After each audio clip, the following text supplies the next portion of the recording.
Installe-toi confortablement pour écouter une histoire. Les yeux peuvent se fermer pour mieux réveiller tes magnifiques capacités d'imagination. Comme ça, tu vas pouvoir voir les mots qui vont défiler. Ou si tu préfères, tu peux aussi t'amuser à dessiner. Alors, je vais te raconter l'histoire de Victor, le violon. J'espère que tu es installé super confortablement. Profite pour bien te relâcher, pour mieux entendre ce que tu vas voir, ou mieux regarder ce que tu vas écouter. Et moi, je ne sais pas si tu sais, mais on entend mieux quand les jambes sont relâchées et qu'on a dit bonjour à ses pieds. On voit plus clairement lorsqu'on a pris le temps de se poser tranquillement. Tu es prêt?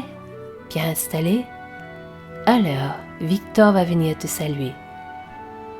Si jamais quelqu'un te dit qu'un violon n'a pas de sentiments et ne peut pas saluer son ami, alors c'est qu'il n'a rien compris à la magie.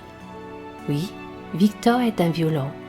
Pas besoin d'être magicien pour découvrir que chaque chose vibre tout à son énergie et qu'un violon est une vraie merveille, comme toi, avec ses compétences, ses qualités, ses émotions et tout ça.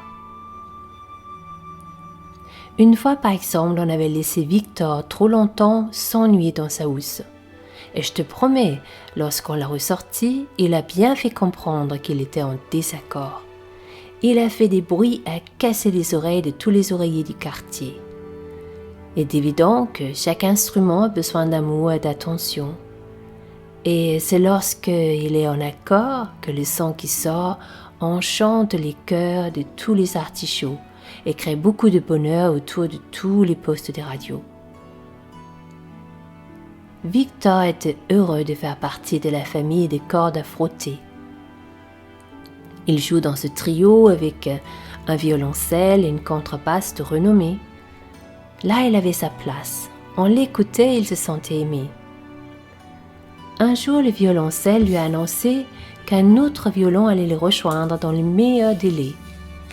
La contrebasse, qui était au courant, souriait, mais Victor ne voyait vraiment pas en quoi c'était une bonne nouvelle. Il en voulait au violoncelle, tellement qu'il n'arrivait plus à jouer de manière juste et gaie.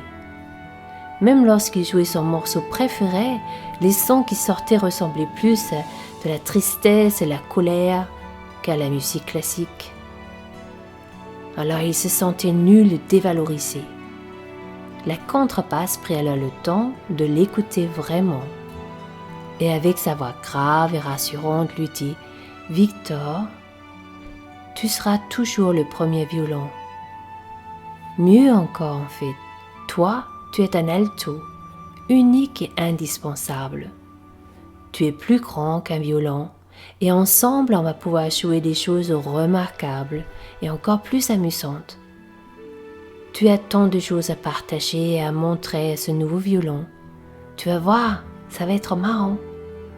Parfois nous jouerons tous les quatre, parfois en trio, et souvent vous pouvez aussi jouer tous les deux. Un infini de possibilités qui permet d'inventer et de créer des musiques qui n'ont pas encore été composées. » Un peu méfiant, Victor a accueilli le petit violon Violette. Il fallait bien avouer qu'elle était chouette, même si parfois le son qu'elle émettait était aigu et casse-pied, surtout les soirs lorsqu'il était l'heure de se coucher.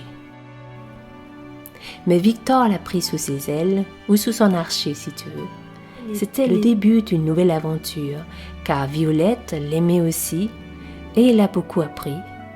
Aussi quelques bêtises, faut bien l'avouer, comme le jour où ils avaient échangé la housse de la contrebasse avec celle plus petite du violoncelle, et tout le monde a dit à la contrebasse qu'elle avait grossi. Puis tous ensemble ils ont ri. Maintenant l'histoire est finie, et les peurs, la tristesse et la colère de Victor aussi. Désormais, il ne cesse de jouer et d'imaginer toutes les aventures, les moments de bonheur et de jeu qu'ils vont partager.